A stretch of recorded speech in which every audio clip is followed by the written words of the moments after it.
സംസ്ഥാന ജീവനക്കാരുടെ പണിമുടക്ക് കഴിഞ്ഞു. CPM-ന്റെ സർവീസ് സംഘടനാ യൂണിയനായ NGO യൂണിയൻ അതിൽ നിന്നും വിട്ടുനിന്നു.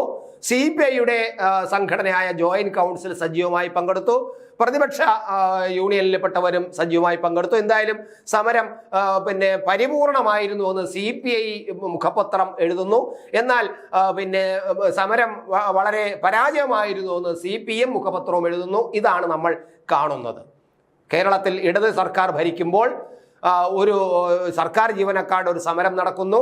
ആ സമരം വൻ വിജയമെന്ന് CPI-യുടെ മുഖപത്രം വെണ്ടയ്ക്കാക്ഷരത്തിൽ 1-ാം പേജ് വാർത്ത ഇടുമ്പോൾ സമരം പരാജയമായിരുന്നു എന്ന് ദേശാഭിമാനി CPM-ന്റെ മുഖപത്രവും എഴുതുന്നു. ഇതാണ് നമ്മൾ കാണുന്നത്. എന്തായാലും ഈ സമരം ഇങ്ങനെ എന്താണ് കാര്യം, എന്ത് വേണം ന്യായം, ഇത് സമരം ശരിയാണോ, ജനങ്ങളെ ബുദ്ധിമുട്ടുന്നത് ശരിയാണോ എന്നുള്ള വാദങ്ങളാണ് ഇപ്പോൾ CPM പക്ഷത്തു നിന്നും CPM-ന്റെ സൈബർ പോരാളികളും പറയുന്നത്. അവർക്ക് ഇപ്പോഴെങ്കിലും സമരത്തിനെ തള്ളിപ്പറയാനും സമരം ജനങ്ങൾക്ക് ബുദ്ധിമുട്ടുണ്ടാക്കുന്നതാണെന്നും പറയാൻ തോന്നിയല്ലോ എന്നതാണ് മറ്റൊരു കാര്യം. പക്ഷേ സമരം ഇല്ലാതെ ഞങ്ങൾക്ക് ജീവിതമില്ല എന്ന് അതിൻ്റെ കൂടെ കൂട്ടിച്ചേർത്ത് പറയുകയും ചെയ്തു. ഇതാണ് നമുക്ക് ഈ CPM-ന്റെ ഈ നിലപാട്, ഒന്നിലും ഉറച്ചു നിൽക്കാത്ത നിലപാട് നമുക്ക് മനസ്സിലാകാത്തത്.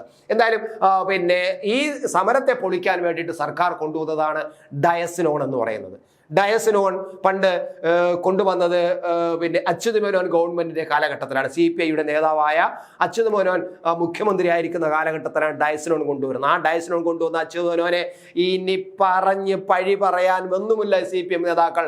അന്ന് EMS നമ്പൂതിരിപ്പാട് അച്യുത് മേനോനെ അത്രയ്ക്ക് ആക്ഷേപിക്കുകയും അത്രയ്ക്ക് അവഹേളിക്കുകയും ചെയ്തതാണ്. ഡയസിനോൺ കൊണ്ടുവന്ന ഒരു ജനകീയ നേതാവാണോ, ഇയാൾ കമ്മ്യൂണിസ്റ്റ് അല്ല, ഇയാൾ കമ്മ്യൂണിസ്റ്റുകാരനല്ല എന്ന് പറഞ്ഞുകൊണ്ട് EMS വളരെയധികം ആക്ഷേപിച്ചതാണ് ഈ ഡയസിനോൺ എന്ന് പറഞ്ഞത്. ഈ ഡയസിനോൺ ജനവിരുദ്ധമാണ്, ജീവനക്കാരുടെ വിരുദ്ധമാണ്, മനുഷ്യത്വ വിരുദ്ധമാണ് എന്നൊക്കെയാണ് അന്ന് EMS-ന്റെ നേതൃത്വത്തിൽ CPM-ന്റെ നിലപാട്. ഇന്ന് EMS മരിച്ചുപോയി, പിണറായി വിജയൻ പാർട്ടിയുടെ നേതാവായി മാറി. ഡയസിനോൺ ഇന്ന് വളരെ സൗകര്യപ്രദമായ ഒന്നായിട്ട് മാറുകയും ചെയ്തു. ഇനി എനിക്ക് ഇതിൻ്റെ ഒരു ചെറിയ ചരിത്രം ഞാൻ നിങ്ങളോട് പറയാം.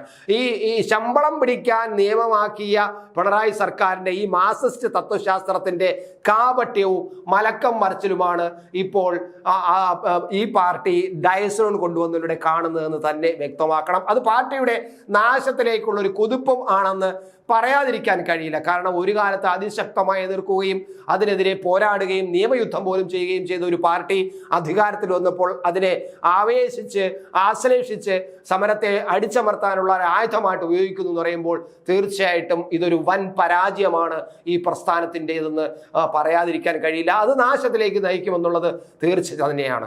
സർവീസ് സംഘടനകൾക്ക് അച്യുത മേനോൻ സർക്കാർ ജീവനക്കാർക്ക് ചില പ്രവർത്തന ചട്ടങ്ങൾ കൊണ്ടുവന്നു. കടുത്ത എതിർപ്പുമായി മാർക്സിസ്റ്റ് സർവീസ് സംഘടനകൾ അന്നും വന്നു. അവർ പെൻ ഡൗൺ സ്ട്രൈക്ക് പ്രഖ്യാപിച്ചു. അങ്ങനെ വന്നപ്പോൾ ഹാജർ ഒപ്പിടും, ഫയൽ വച്ച് വഹിക്കും. ഇതായിരുന്നു അന്ന് CPM-ന്റെ തന്ത്രം. നേരെ ജോലി ചെയ്യില്ല, കയറി ഹാജരപ്പെടും, ജോലി ചെയ്യാതിരിക്കും. പെൻ ഡൗൺ സമരം എന്നാണ് അതിനെ വളരെ ലാളിത്യമായ വാക്കുകൾ ഉപയോഗിച്ചിരുന്നത്. അങ്ങനെ നിസ്സഹകരണ സമരത്തിന് ആഹ്വാനം ചെയ്ത് അച്യുത മേനോനോട് കൊതിക്കറിവ് മൂത്ത EMS ആയിരുന്നു. കാരണം നമുക്ക് അത് പറയുമ്പോൾ EMS-ന് അച്യുത മേനോനോട് കൊതിക്കറിവ് ഉണ്ടായിരുന്നു എന്നുള്ളത് യാഥാർത്ഥ്യം തന്നെയാണ്. ചരിത്രത്തിലെ മറച്ചു വയ്ക്കാൻ കഴിയാത്ത യാഥാർത്ഥ്യം തന്നെയാണ്. വല്ലാത്ത ഒരു അസൂയയും, കൊതിക്കറിവെന്ന് പറഞ്ഞാൽ പച്ചയ്ക്ക് പറഞ്ഞാൽ അച്യുത മേനോനോട് അസൂയ ഉണ്ടായിരുന്ന ഒരാളായിരുന്നു EMS. പോട്ടെ, അത് നമ്മുടെ വിഷയമല്ല, അത് മറ്റൊരു കാര്യം. എന്നാൽ ഇതിനെ തുടർന്ന് അച്യുത മേനോൻ ഡയസിനോൺ നടപ്പിലാക്കി. പണിയെടുത്തില്ലെങ്കിൽ ശമ്പളമില്ല എന്നാണ് അച്യുത മേനോൻ എന്ന് പറഞ്ഞത്. ഇത് പറയുമ്പോൾ തന്നെ തത്വശാസ്ത്രപരമായ ഒരു ന്യായീകരണം അവരുടെ കയ്യിൽ അന്നുണ്ടായിരുന്നു.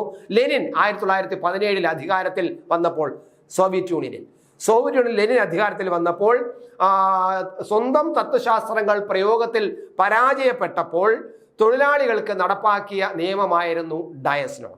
അന്ന് തൊഴിലാളികളോട് പറഞ്ഞത്, നിങ്ങൾ ജോലി ചെയ്തേ പറ്റൂ, നമ്മുടെ ഗവൺമെന്റ്, നമ്മുടെ രാജ്യം വികസിക്കണമെങ്കിൽ നമ്മൾ ഭരണം പിടിച്ചെടുത്തു, ഒക്കെ ശരി തന്നെ, വിപ്ലവത്തിലൂടെ, മഹത്തായ ഒക്ടോബർ വിപ്ലവത്തിലൂടെ, പക്ഷേ ജോലി ചെയ്തേ പറ്റൂ, അല്ലെങ്കിൽ ഡയസിനോൺ പ്രഖ്യാപിക്കും. അങ്ങനെ പണിയെടുത്തില്ലെങ്കിൽ ശമ്പളമില്ല എന്ന തത്വം അങ്ങനെയാണ് കമ്മ്യൂണിസ്റ്റുകാരുടെ അടുത്ത് വന്നത്. അതിനെയാണ് EMS നഖശികാന്തം എതിർത്തത്. ലെനിനെ അംഗീകരിക്കുന്നതോടൊപ്പം EMS-നെ എതിർത്തതും അത് തന്നെയാണ്. EMS വലിയ തത്വചിന്തകനാണെന്നൊക്കെ പറയുന്നുണ്ടെങ്കിലും ഈ ലെനിൻ കൊണ്ടുവന്ന ഈ സംവിധാനം അച്യുത മേനോൻ കൊണ്ടുവന്നപ്പോൾ അത് പാർട്ടി വിരുദ്ധമായി, കമ്മ്യൂണിസ്റ്റ് വിരുദ്ധമായി. എങ്കിലും NGO യൂണിയന്റെ ആഭിമുഖ്യത്തിൽ ശമ്പളം നിഷേധിക്കുന്ന സർക്കാരിനെതിരെ 56 ദിവസം സമരം നടത്തി അന്ന്.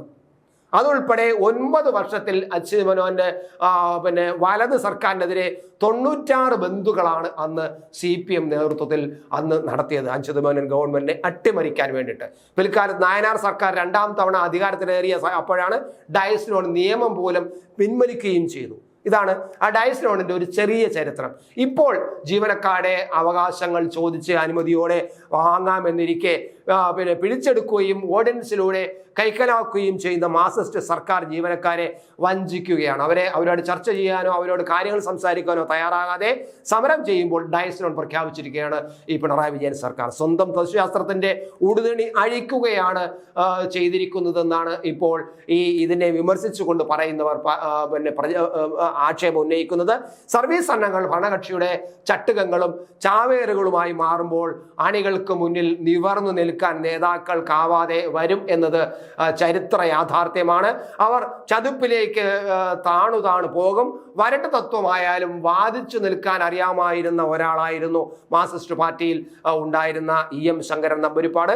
അദ്ദേഹത്തെക്കുറിച്ച് CPI നേതാവായ NE ബൽറാം നടത്തിയ ഒരു പ്രവചനം ഏറെക്കുറെ ശരിയാകുന്നു. അതും കൂടി ഞാനിവിടെ നിങ്ങളുടെ മുന്നിൽ ഒന്ന് ഓർമ്മിക്കാം. ബൽറാം പലപ്പോഴും EMസിനെ ശക്തമായി എതിർത്തിട്ടുള്ള ഒരു താത്വിക ആചാര്യൻ തന്നെയായിരുന്നു CPIയിലെ ബൽറാം പറഞ്ഞത് ഇങ്ങനെയാണ്: നമ്പൂതിരിപ്പാടിനെ പോലൊരു ജാലവിദ്യക്കാരന്റെ കാലം കഴിഞ്ഞ് 10-12 വർഷം കഴിയുന്നതോടെ ഈ സംഘടനയ്ക്ക് സ്വാഭാവിക അന്ത്യം സംഭവിച്ചിരിക്കും. ഇതാണ് അന്ന് CPI സ്റ്റഡി ക്ലാസ്സുകളിൽ ബൽറാം പറഞ്ഞിരുന്നത്. ഏകദേശം അതെല്ലാം ശരിയായിക്കൊണ്ടിരിക്കുന്നു തന്നെയാണ് കാണേണ്ടത്. ഓരോ ജീവിതവും ഓരോ കഥകളാണ്, വേറിട്ട കഥകളുടെ ഒരു കൂട്ടായ്മ. വേണമെങ്കിൽ നമുക്കതിനെ ഒരു നോവലെന്ന് പേരിടാം. അതുപോലൊരു നോവലല്ലേ നിങ്ങളുടെ ജീവിതവും? എന്താ, ശരിയല്ലേ?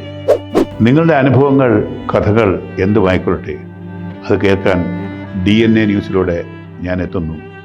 കഥ പോലൊരു ജീവിതം, അതിനായി ഞാൻ നിങ്ങൾക്ക് വേണ്ടി കാത്തിരിക്കുന്നു. നമുക്ക് ഒന്നിച്ച് കാണാം, കുറേ കാര്യങ്ങൾ സംസാരിക്കാം, വേദനകൾ പങ്കിടാം.